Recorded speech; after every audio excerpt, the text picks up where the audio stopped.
ಪೋಷಕರೇ ನಮಸ್ತೆ. ನಾನು ನಿಮ್ಮ ಪ್ರೀತಿಯ ಟೀಚರ್ ವಂದನಾ ಟೀಚರ್ ಮಾತಾಡ್ತಿದ್ದೇನೆ. ನಾನಿದ್ದೇನೆ ಈಗ ಅಮೃತ ಇಂಟರ್ನ್ಯಾಷನಲ್ ವಿದ್ಯಾಲಯ ಬ್ಯಾಂಗ್ಳೂರಿನಲ್ಲಿ ರಾಜ್ಯ ಮಟ್ಟದ ಫುಟ್ಬಾಲ್ ಪಂದ್ಯಾಟ ನಡೀತಾ ಇದೆ. ಉಡುಪಿ ಜಿಲ್ಲೆಯಿಂದ ವಿಕ್ಟೋರಿಯಾ ತಂಡದಿಂದ ನಾವು ಬಂದಿದ್ದೇವೆ. ನನಗೆ ಇಲ್ಲಿ ಸ್ಪೆಷಲ್ ಆಗಿ ಕಾಣಿಸಿದ್ದೇನು ಗೊತ್ತಾ, ಈಗ ಬರಬೇಕಾದ್ರೂ ಕೂಡ ನಾವು 50 ಮಕ್ಕಳು ನಮ್ಮ ಜೊತೆ ಇದ್ದರು. ಒಬ್ಬೊಬ್ಬರ ಕೈಯಲ್ಲೆಲ್ಲ ಮೊಬೈಲ್ ಇತ್ತು, ಮೊಬೈಲಲ್ಲೇ ತಲ್ಲೀನರಾಗ್ತಾ ಇದ್ದರು. ಆದರೆ ನಾವೆಲ್ಲ ಏನಾದರೂ ಈ ಥರ ಪಿಕ್ನಿಕ್ ಹೋಗುವಾಗ ಒಂದು ಊರಿನಿಂದ ಬೇರೆ ಊರಿಗೆ ಹೋಗುವಾಗ ಆಟ ಆಡಿಕೊಂಡು ಎಂಜಾಯ್ ಮಾಡ್ಕೊಂಡೆಲ್ಲ ಹೋಗ್ತಾ ಇದ್ವಿ. ಆದರೆ ಈಗಿನ ಮಕ್ಕಳು ಏನು ಮಾಡ್ತಾರೆ ಗೊತ್ತಾ, ಮೊಬೈಲ್ ಬಿಟ್ಟರೆ ಮತ್ತೆ ಅವರಿಗೆ ಪ್ರಪಂಚವೇ ಗೊತ್ತಿಲ್ಲ ಅನ್ನುವಂತಹ ಪರಿಸ್ಥಿತಿಗೆ ನಾವು ಇವತ್ತು ಬಂದಿದ್ದೇವೆ. ನನಗೆ ಇಲ್ಲಿ ಏನಾದರೂ ಒಂದು ಕುತೂಹಲದ ಒಂದು ಸಂಗತಿ ಕಾಣಿಸಿದೆಯೇನು ಅಂತ ಹೇಳಿದರೆ, ನಾನು ಇಲ್ಲಿ ಮ್ಯಾಚ್ ಆಗ್ತಾ ಉಂಟು, ಮ್ಯಾಚ್ ಎಲ್ಲ ನೋಡ್ತಾ ಇದ್ದಾರೆ. ಬಟ್ ಒಂದು ಚಿಕ್ಕ ಹುಡುಗ ಏನು ಮಾಡ್ತಾ ಇದ್ದಾನೆ ಗೊತ್ತಾ, ಒಂದು ಮೂಲೆಯಲ್ಲಿ ಕೂತ್ಕೊಂಡು ಬುಕ್ಕನ್ನು ಓದ್ತಾ ಇದ್ದಾನೆ. ಇದು ಒಂದು ಆಶ್ಚರ್ಯಕರವಾದ ಸಂಗತಿ ಕೂಡ ಹೌದು. ಅದಕ್ಕೋಸ್ಕರ ನಾನು ಈ ವಿಡಿಯೋವನ್ನು ಮಾಡ್ತಾ ಇದ್ದೇನೆ. ಪೋಷಕರ ಹತ್ರ ನಾನು ಏನು ಹೇಳೋದಂತ ಹೇಳಿದರೆ, ಇಂತಹ ಸಂದರ್ಭಗಳಲ್ಲಿ ನಾವು ಬಂದಾಗ ಎಲ್ಲಾದರೂ ಹೋದಾಗ ಅವರ ಕೈಯಲ್ಲಿ ಮೊಬೈಲನ್ನು ಕೊಡುವುದನ್ನು ಬಿಟ್ಟು ಅವರ ಕೈಯಲ್ಲಿ ಪುಸ್ತಕಗಳನ್ನು ಕೊಡಿ. ಆದಷ್ಟು ಆ ಪುಸ್ತಕಗಳಲ್ಲಿ ಏನಿದೆಯೋ ಅವ ಮಗಳನ್ನು ತಿಳ್ಕೊಳ್ಳಿ. ಈಗ ಕೆಳಗಡೆಯಿಂದ ಮೇಲ್ಗಡೆ ಬರುವಾಗ ಅವನು ಹಠ ಮಾಡ್ತಾ ಇದ್ದ, ಏನಕ್ಕಂತ ಗೊತ್ತಾ, ನನಗೆ ನೋವೆಲ್ ಒಂದು ಹಿಡ್ಕೊಂಡಿದ್ದಾನೆ, ಅದನ್ನು ಕಂಪ್ಲೀಟ್ ಮಾಡಬೇಕು, ಓದಬೇಕು. ಅಲ್ಲಿ ಮ್ಯಾಚ್ ನೋಡುವಷ್ಟು ಅವನಿಗೆ ಇದಿರಲಿಲ್ಲ. ಒಬ್ಬನೇ ಹೋಗಿ ಮೂಲೆಯಲ್ಲಿ ಓದ್ತಾ ಇದ್ದಾನೆ. ನಾನು ನಿಮಗೆ ಅವನನ್ನು ತೋರಿಸ್ತೇನೆ, ಬನ್ನಿ. ಅವನಿಗೀಗ ವಿಷಯ ಗೊತ್ತಿಲ್ಲ, ನಾನೀಗ ವಿಡಿಯೋ ಮಾಡಿಕೊಂಡೇ ಹೋಗ್ತಾ ಇದ್ದಾನೆ. ನೋಡಿ ಎಷ್ಟು ತಲ್ಲೀನರಾಗಿ ಅವನು ಓದ್ತಾ ಇದ್ದಾನೆ ನೋಡಿ.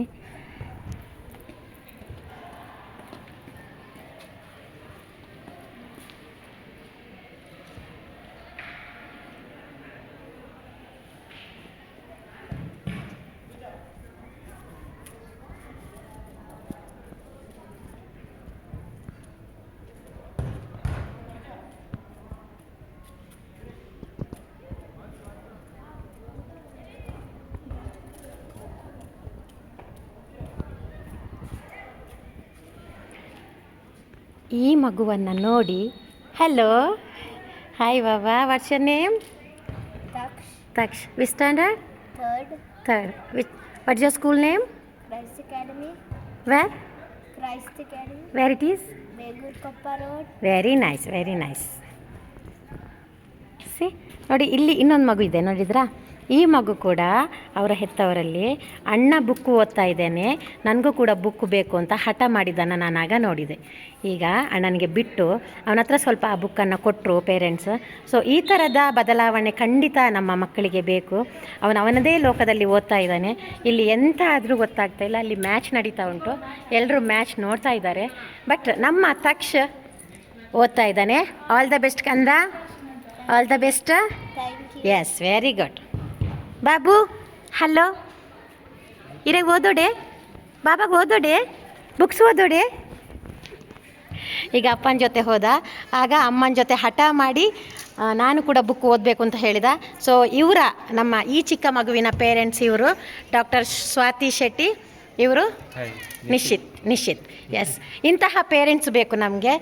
ಇಂತಹ ಪೇರೆಂಟ್ಸ್ ಇದ್ದಾಗ ಖಂಡಿತ ನಿಮ್ಮ ಹತ್ರ ಎಲ್ಲರ ಹತ್ರ ನಾನು ಏನು ಕೇಳೋದಂತ ಹೇಳಿದರೆ, ಆದಷ್ಟು ಮಕ್ಕಳಿಗೆ ಮೊಬೈಲನ್ನು ಕೊಡೋದನ್ನು ತಪ್ಪಿಸಿ ಈ ಥರದ ಆ್ಯಕ್ಟಿವಿಟೀಸ್ ಮಾಡಿದಾಗ, ನಾವು ಓದಿದಾಗ ನಮ್ಮ ಮಕ್ಕಳು ಕೂಡ ಓದ್ತಾರೆ. ಹಾಗಾಗಿ ನಿಮ್ಮೆಲ್ಲರಲ್ಲೂ ನಾನು ಕಳಕಳಿಯ ವಿನಂತಿಯನ್ನು ಮಾಡ್ಕೊಳ್ಳೋದೇನು ಅಂತ ಹೇಳಿದರೆ, ಇನ್ನು ಮುಂದಿನ ಭವಿಷ್ಯ ಮಕ್ಕಳದು ತುಂಬ ಕಷ್ಟಕರವಾಗಿದೆ. ನಾನು ಟ್ರೈನಲ್ಲಿ ಬರಬೇಕಾದ್ರೆ ನೋಡ್ತಾ ಇದ್ದದ್ದು, ಮಕ್ಕಳು ಎಂಜಾಯ್ ಮಾಡ್ತಾ ಇರಲಿಲ್ಲ, ಬದಲಾಗಿ ಫೋನನ್ನು ನೋಡ್ತಾ ಇದ್ದರು. ಹಾಗಾಗಿ ತಮ್ಮೆಲ್ಲರಲ್ಲೂ ಒಂದು ಕಳಕಳಿಯ ವಿನಂತಿ, ಆದಷ್ಟು ಬುಕ್ಕುಗಳನ್ನು ಕೊಡಿ, ಅವರಿಗೆ ಸಪೋರ್ಟ್ ಮಾಡಿ. ಮೊಬೈಲ್ ಕೊಡೋದನ್ನು ತಪ್ಪಿಸಿ, ಕೀಪ್ಯಾಡ್ ಇರುವಂತಹ ಚಿಕ್ಕ ಮೊಬೈಲ್ ಕೊಟ್ಟರೂ ಪರವಾಗಿಲ್ಲ. ಬಟ್ ಒಂದೊಂದು ಮಕ್ಕಳು ಸ್ಪೋರ್ಟ್ಸಲ್ಲಿ ಇದ್ದ ಕಾರಣ ಫುಟ್ಬಾಲ್ಗಳನ್ನು ನೋಡ್ತಾ ಇದ್ರು, ಅದಾದರೂ ಪರವಾಗಿಲ್ಲ. ಬಟ್ ಗೇಮ್ಸ್ ಆಡುವಂಥದ್ದು ಮಾಡಿದರೆ ಖಂಡಿತ ಮಕ್ಕಳಿಗೂ ಆ ಬ್ರೈನಲ್ಲಿ ಕೇವಲ ಗೇಮ್ಸ್ ಬಿಟ್ಟು ಮತ್ತು ಏನೂ ಹೋಗೋದಿಲ್ಲ. ಆದಷ್ಟು ಹೆಚ್ಚು ಓದಿನ ಕಡೆ ನಮ್ಮ ಮಕ್ಕಳು ಕಾರ್ಯನಿರತವಾಗಲಿ ಅಂತ ನಾನು ಈ ಸಂದರ್ಭದಲ್ಲಿ ಆಶಿಸ್ತೇನೆ.